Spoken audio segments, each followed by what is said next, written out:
ఓం నమో భగవతే వాసుదేవాయ. శ్రీ వెంకటేశ్వర సుప్రభాతంలో ప్రపత్తి చెప్పుకుంటున్నాం.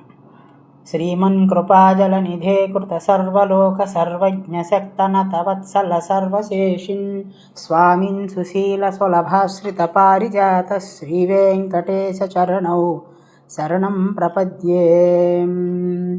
ఆనూపురార్పిత సుజాత సుగంధి పుష్ప సౌరభ్య సౌరభకరౌ సమసన్నివేశౌ సౌమ్యౌ సదానుభవనేపి నవానుభావ్యౌ శ్రీవేంకటేశ చరణౌ శరణం ప్రపద్యే. ఈ శ్లోకాలలో ఆచార్యుల వారు స్వామివారి పాదాలకే ప్రపత్తి చేస్తున్నాను, వాటినే శరణని ఆశ్రయిస్తున్నాను అని చెప్తున్నారు. ఇంతకీ ఆ స్వామి ఎటువంటి వాడు అనేది చెప్తున్నారన్నమాట.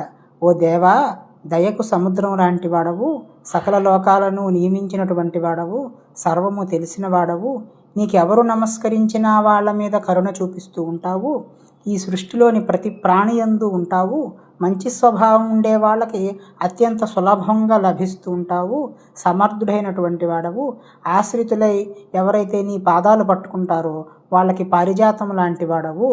అటువంటి ఓ వెంకటేశ్వర, నీ పాదాలే నాకు శరణమని నేను ఆశ్రయిస్తున్నాను అంటున్నారు. అలాగే ఓ స్వామి, నీ కాలి అందెల దాకా అర్పించినటువంటి రకరకాల మేలైన పూల వాసనలకు మరింత సువాసననిచ్చే విధంగా నీ పాదాలు చక్కగా అమరి ఉన్నాయి, చూడడానికి అందంగా కనిపిస్తున్నాయి, నిత్య నూతనంగా ఉన్నాయి, శాశ్వతమైన ఆనందాన్ని ఇచ్చేటువంటివైనటువంటి నీ పాదాలనే శరణు వేడుతున్నాను ఓ స్వామి వెంకటేశ్వర అని ప్రపత్తి చేస్తున్నారన్నమాట. ఓం నమో భగవతే వాసుదేవాయ.